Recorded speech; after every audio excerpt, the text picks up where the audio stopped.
മത്തായി എഴുതിയ സുവിശേഷം 22-ാം അധ്യായം. യേശു പിന്നെയും അവരോട് ഉപമകളായി പ്രസ്താവിച്ചതെന്തെന്നാൽ, സ്വർഗരാജ്യം തൻ്റെ പുത്രനു വേണ്ടി കല്യാണസദ്യ കഴിച്ച ഒരു രാജാവിനോട് സദൃശ്യം. അവൻ കല്യാണത്തിന് ക്ഷണിച്ചവരെ വിളിക്കേണ്ടതിന് ദാസന്മാരെ പറഞ്ഞയച്ചു. അവർക്ക് വരുവാൻ മനസ്സായില്ല. പിന്നെയും അവൻ മറ്റു ദാസന്മാരെ അയച്ച്, എൻ്റെ മുത്താഴം ഒരുക്കിത്തീർന്നു, എൻ്റെ കാളകളെയും തടിപ്പിച്ച മൃഗങ്ങളെയും അറുത്തു, എല്ലാം ഒരുങ്ങിയിരിക്കുന്നു, കല്യാണത്തിന് വരുവീൻ എന്ന് ക്ഷണിച്ചവരോട് പറയിച്ചു. അവർ അത് കൂട്ടാക്കാതെ ഒരുത്തൻ തൻ്റെ നിലത്തിലേക്കും മറ്റൊരുത്തൻ തൻ്റെ വ്യാപാരത്തിനും പൊയ്ക്കളഞ്ഞു. ശേഷമുള്ളവർ അവൻ്റെ ദാസന്മാരെ പിടിച്ചു അപമാനിച്ചു കൊന്നുകളഞ്ഞു. രാജാവ് കോപിച്ചു സൈന്യങ്ങളെ അയച്ച് ആ കൊലപാതകന്മാരെ മുടിച്ച് അവരുടെ പട്ടണം ചുട്ടുകളഞ്ഞു. പിന്നെ അവൻ ദാസന്മാരോട്, കല്യാണം ഒരുങ്ങിയിരിക്കുന്നു, ക്ഷണിക്കപ്പെട്ടവരോ യോഗ്യരായില്ല. ആകയാൽ വഴിത്തലയ്ക്കൽ ചെന്ന് കാണുന്നവരെ ഒക്കെയും കല്യാണത്തിന് വിളിക്കുവിനെന്ന് പറഞ്ഞു. ആ ദാസന്മാർ പെരുവഴികളിൽ പോയി കണ്ട ദുഷ്ടന്മാരെയും നല്ലവരെയും എല്ലാം കൂട്ടിക്കൊണ്ടു വന്നു. കല്യാണശാല വിരുന്നുകാരെ കൊണ്ട് നിറഞ്ഞു. വിരുന്നുകാരെ നോക്കുവാൻ രാജാവ് അകത്ത് വന്നപ്പോൾ കല്യാണവസ്ത്രം ധരിക്കാത്ത ഒരു മനുഷ്യനെ അവിടെ കണ്ടു. സ്നേഹിത, നീ കല്യാണവസ്ത്രമില്ലാതെ ഇവിടെ അകത്ത് വന്നത് എങ്ങനെയെന്ന് ചോദിച്ചു. എന്നാൽ അവന് വാക്ക് മുട്ടിപ്പോയി. രാജാവ് ശുശ്രൂഷക്കാരോട്, ഇവനെ കൈയും കാലും കെട്ടി ഏറ്റവും പുറത്തുള്ള ഇരുട്ടിൽ തള്ളിക്കളയും, അവിടെ കരച്ചിലും പല്ലുകടിയും ഉണ്ടാകുമെന്ന് പറഞ്ഞു. വിളിക്കപ്പെട്ടവർ അനേകർ, തിരഞ്ഞെടുക്കപ്പെട്ടവരോ ചുരുക്കം. അനന്തരം പരീശന്മാർ ചെന്ന് അവനെ വാക്കിൽ കുടുക്കേണ്ടതിന് ആലോചിച്ചുകൊണ്ട് തങ്ങളുടെ ശിഷ്യന്മാരെ ഹെരോദ്യരോട് കൂടെ അവൻ്റെ അടുക്കൽ അയച്ചു. ഗുരു, നീ സത്യവാനും ദൈവത്തിൻ്റെ വഴി നേരായി പഠിപ്പിക്കുന്നവനും മനുഷ്യരുടെ മുഖം നോക്കാത്തവനും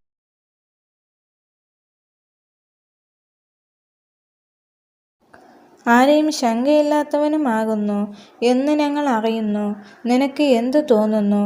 കൈസർക്ക് കരം കൊടുക്കുന്നത് വിഹിതമോ അല്ലയോ എന്ന് പറഞ്ഞു തരയണമെന്ന് പറയിച്ചു. യേശു അവരുടെ ദുഷ്ടത അറിഞ്ഞ്, കപടഭക്തിക്കാരെ, എന്നെ പരീക്ഷിക്കുന്നത് എന്ത്?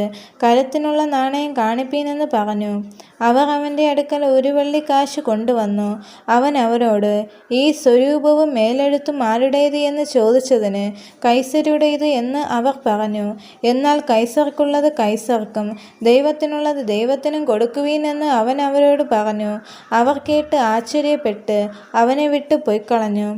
പുനരുദ്ധാനമില്ല എന്ന് പറയുന്ന സാദൂക്യരും അന്ന് അവൻ്റെ അടുക്കൽ വന്ന്, ഗുരു, ഒരുത്തൻ മക്കളില്ലാതെ മരിച്ചാൽ അവൻ്റെ സഹോദരൻ അവൻ്റെ ഭാര്യയെ ദ്വിവര വിവാഹം കഴിച്ച് തൻ്റെ സഹോദരന് സന്തതിയെ ജനിപ്പിക്കണം എന്ന് മോശെ കൽപ്പിച്ചുവല്ലോ.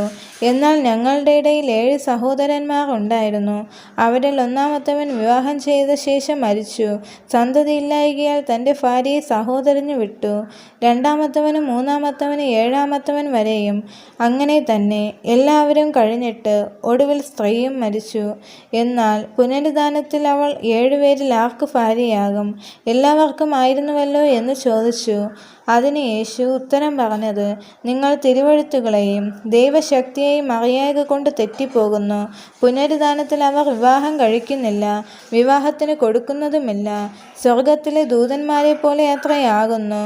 മനുഷ്യരുടെ ഞാൻ അബ്രഹാമിൻ്റെ ദൈവവും ഇസഹാക്കിൻ്റെ ദൈവവും യാക്കോബിൻ്റെ ദൈവവും ആകുന്നു എന്ന് അവൻ അരുളിച്ചെയ്യുന്നു. എന്നാൽ അവൻ മരിച്ചവരുടെ ദൈവമല്ല, ജീവനുള്ളവരുടെ ദൈവമാത്രേ. പുരുഷാരം ഇത് കേട്ടിട്ട് അവൻ്റെ ഉപദേശത്തിൽ വിസ്മയിച്ചു.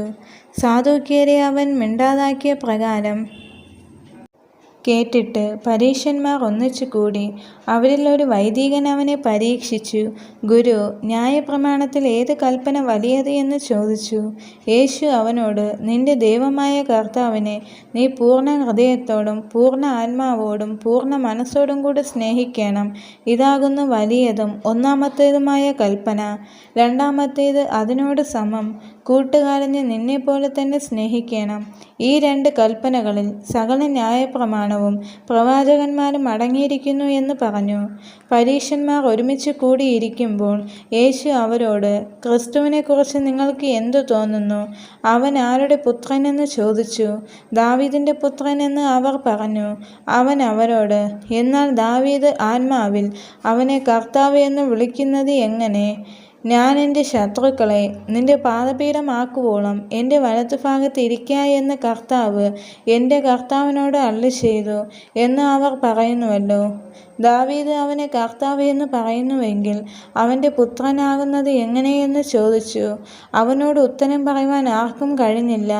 അന്നു മുതൽ ആരും അവനോട് ഒന്നും ചോദിപ്പാൻ തുനിഞ്ഞതുമില്ല.